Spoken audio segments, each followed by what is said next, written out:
Bienvenue dans Entre cuisses et cerveau, le podcast où l'on explore la sexualité et le développement personnel sous toutes leurs formes. Je suis Inès et à travers ces épisodes, je t'invite à plonger dans des discussions ouvertes, bienveillantes et décomplexées autour de sujets qui nous concernent toutes et tous, mais qui restent souvent tabous. Que tu sois curieuse, curieux, en quête de réponses ou simplement là pour écouter des témoignages et des réflexions sincères, ici, on déconstruit les idées reçues et on prend le temps d'explorer ce qui fait de nous des individus uniques, à la croisée de l'intime et de l'esprit. Hello! Aujourd'hui on se retrouve avec Lucas et Lilo pour un format un petit peu spécial de Entre cuisses et cerveau. On a préparé chacun quelques questions et ça va être un format info ou intox du cul. Chacun a choisi son thème et a choisi ses questions. On va se les poser à tour de rôle et on pourra tous répondre ensemble et après on aura la réponse. C'est good pour vous. Hello Lucas, hello Lilo, comment vous allez? Eh ben moi ça va bien. Salut Inès. Et ça va être très sympathique. Ouais. Bon, moi, ça va super. J'ai trop hâte de faire ce format. Cool. Eh ben écoute Lilo, je te propose de commencer. Ma première info intox, c'est les relations sexuelles entre personnes du même sexe sont moins sûres. Sous-entendu, moins safe au niveau des IST. Moi je dirais que non. Qu'est-ce que t'en penses Lucas? Ben moi je crois qu'il y avait un truc comme quoi dans les relations homosexuelles t'as plus de risques et tout. En tout cas quand tu vas donner ton sang, genre t'as ce truc où tu dois plus te signaler, etc. Et je sais pas si c'est genre biaisé ou pas. Bah moi je pars du principe que tu te protèges, que tu couches avec une personne du même sexe ou une personne du sexe opposé. Donc à partir du moment où tu te protèges, c'est safe de la même façon. Ou à partir du moment où tu ne te protèges pas, peu importe tes relations, bah du coup c'est pas safe. Ouais, Non? peut-être en tendance, tu vois, quand tu couches avec une personne du même sexe, t'as pas ce truc de crainte d'avoir la pire maladie, un enfant. Non mais tu vois? Donc je me dis ouais peut-être tu fais moins gaffe et tout. Je sais pas. Ok. Et ben, c'est. Alors, de base, c'est une intox. OK. Mais c'est vrai que la réflexion est intéressante sur le fait que, du coup, les personnes de même sexe ne se protègent pas, enfin, n'ont pas de risque d'avoir d'enfants. Du coup, se protègent moins. Mais en soi, enfin, tout le monde est censé se protéger autant que ce soit avec une personne du même sexe ou pas. Oui. Donc, c'est une intox, évidemment, que voilà, les IST n'ont pas de préférence. Ouais. Voilà.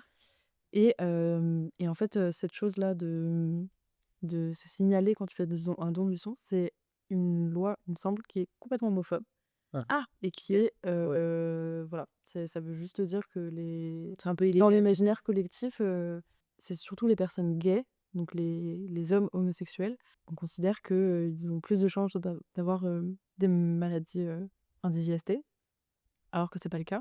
Mais c'est vrai que, enfin, on pourrait s'appuyer sur la. J'ai pas de stats là en tête, mais sur les chiffres du sida, on a beaucoup associé ça aux personnes homosexuelles, alors qu'en fait, le sida, comme je disais, il n'a pas de préférence en fait. Oui. Donc, que tu sortes avec des personnes du même sexe ou pas, le sida, si tu dois le choper, tu vas le choper en fait. Ouais. Ok. Très bien. Lucas, deuxième question. Stylé. Et ben moi j'en ai un.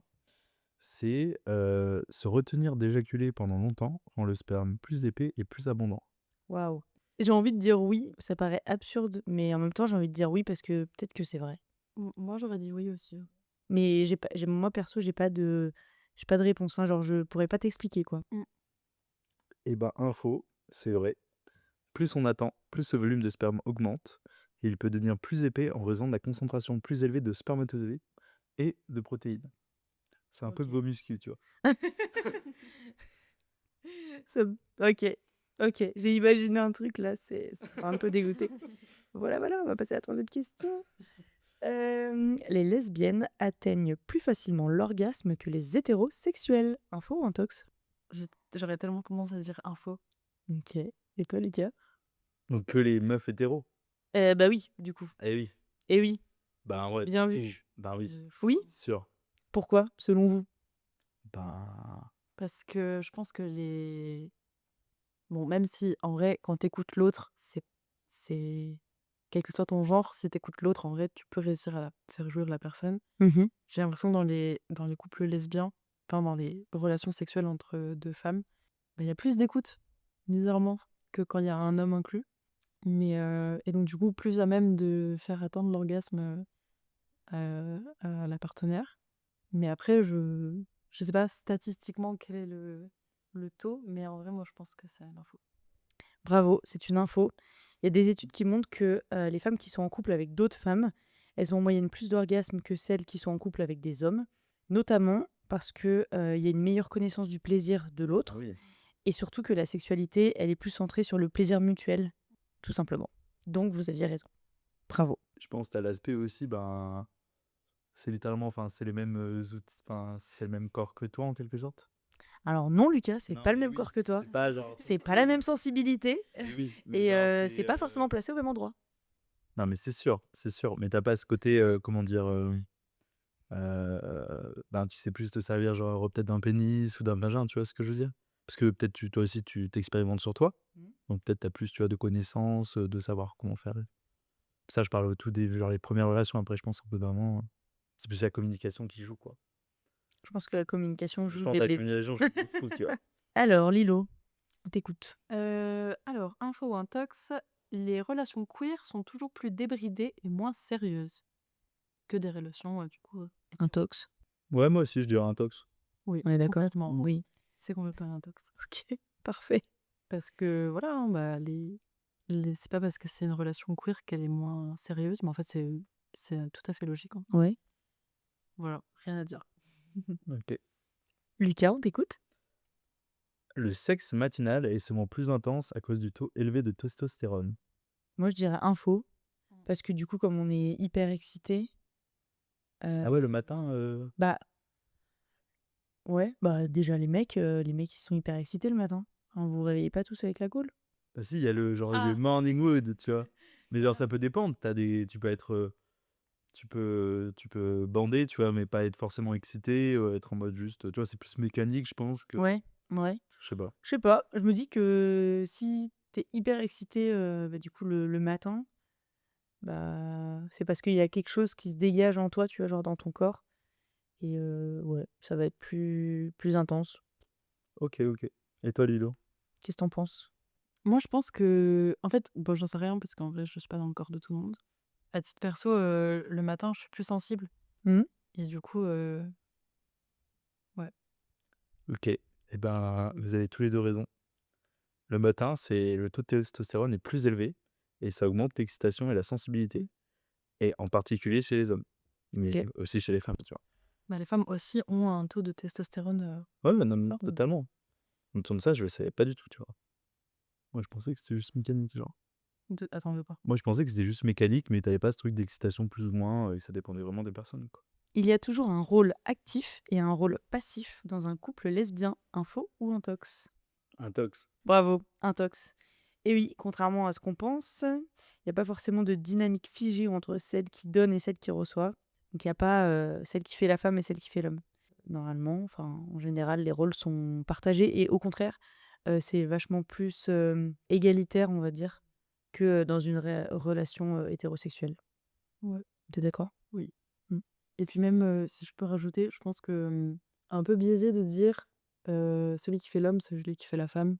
Parce que du coup, ça sous-entend que l'homme, il est forcément dominateur et que la femme, elle est forcément dominée. Oui. Alors qu'en fait, enfin, même Pas forcément. dans la relation hétéro, L'homme peut être dominé et la femme peut être dominatrice. bien sûr, ou sur un plan Ou sur un pied d'égalité, d'égalité, totalement. carrément. C'est pas tellement très sexuel, c'est plus sur l'orientation sexuelle, mais les personnes bisexuelles sont souvent perçues comme étant dans une phase de transition vers l'homosexualité.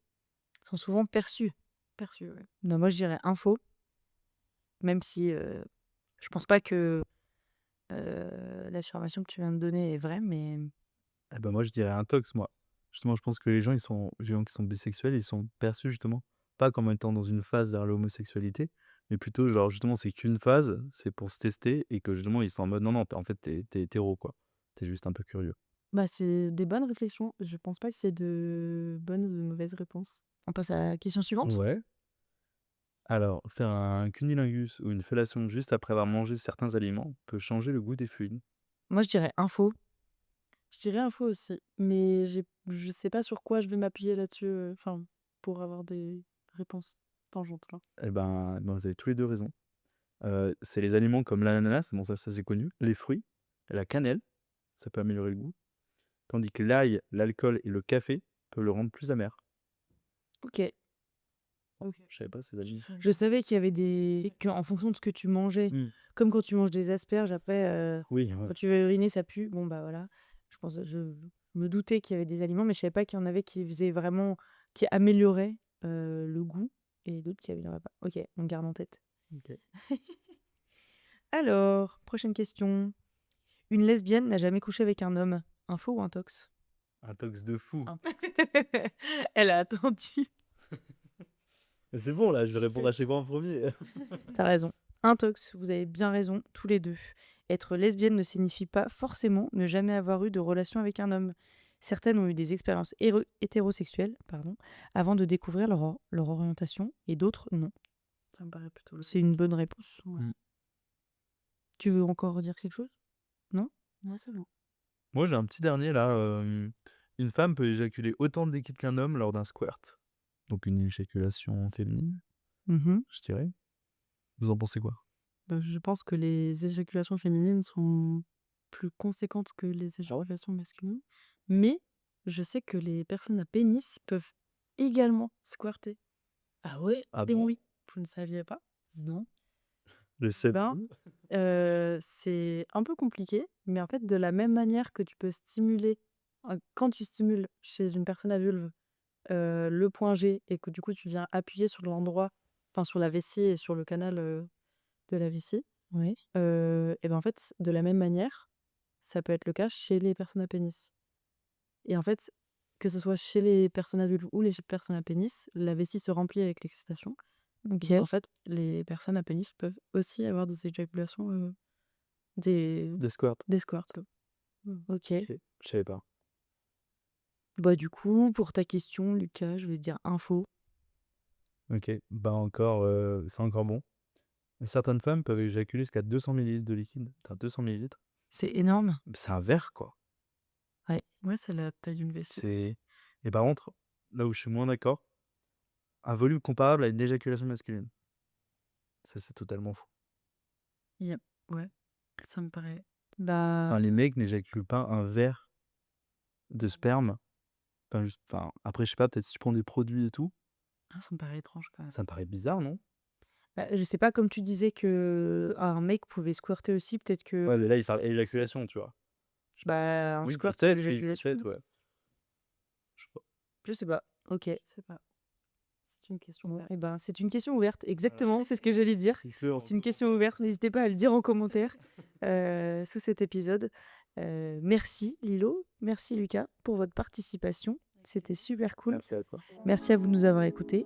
N'hésitez pas à mettre des étoiles sur les applications et à nous suivre sur Instagram, sur le compte Entre Cuisses et Cerveau. À bientôt pour un nouvel épisode.